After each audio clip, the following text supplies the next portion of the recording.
কখনো কোনোদিন কারো পারমিশন ছাড়া মোবাইলের গ্যালারি চেক করবেন না। কখনো কারো পারমিশন ছাড়া তার ফেসবুকের মেসেঞ্জারে কে কার সাথে চ্যাটিং করেছে এটা করা যাবে না। কখনো কারো পারমিশন ছাড়া তার মেইলের ইনবক্স খুলে দেখা যাবে না। কখনো কারো পারমিশন ছাড়া কারো ব্যক্তিগত চিঠি পড়া যাবে না। দিস ইজ ইসলাম, এটাই ইসলাম। আমরা ইসলামকে শুধু নামাজ আর রোজা আর জিকির আর এই দাড়ির মধ্যে সীমাবদ্ধ করেছি। প্রত্যেকের একটা প্রাইভেসি আছে না নাই? Everyone has privacy and no one should interfere in his privacy or in her privacy. প্রত্যেকের একটা প্রাইভেসি আছে না নাই? মানুষ ছোট হলেও তার একটা সম্মান আছে না নাই? এজন্য ছোট্ট বাচ্চাদেরকে কখনো প্যান্ট খুলতে বলবেন না।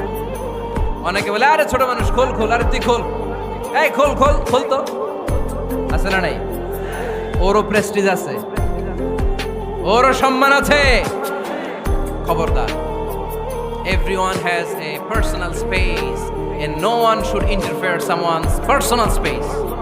কারণ পার্সোনাল স্পেসে যেন আমরা নাক না গলাই। অনেকের বদ স্বভাব ফ্যামিলি ম্যাটার নিয়ে, প্রাইভেট ম্যাটার নিয়ে কথা বলে। ভাই কি চাকরি করেন?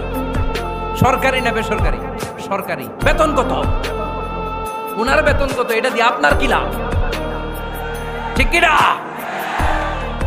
মানুষ একটা দেখলে ভাই বয়স কত, ভাই বেতন কত, ফার্স্ট ইমপ্রেশনে, ফার্স্ট যখন আপনি কারোর সাথে দেখা করবেন বেতন কত, বয়স কত, এগুলো জিজ্ঞেস করা যাবে? কেউ যখন কারো ঘনিষ্ঠ হয়, বন্ধুতে রূপান্তরিত হয়, তখন এই কথাগুলো।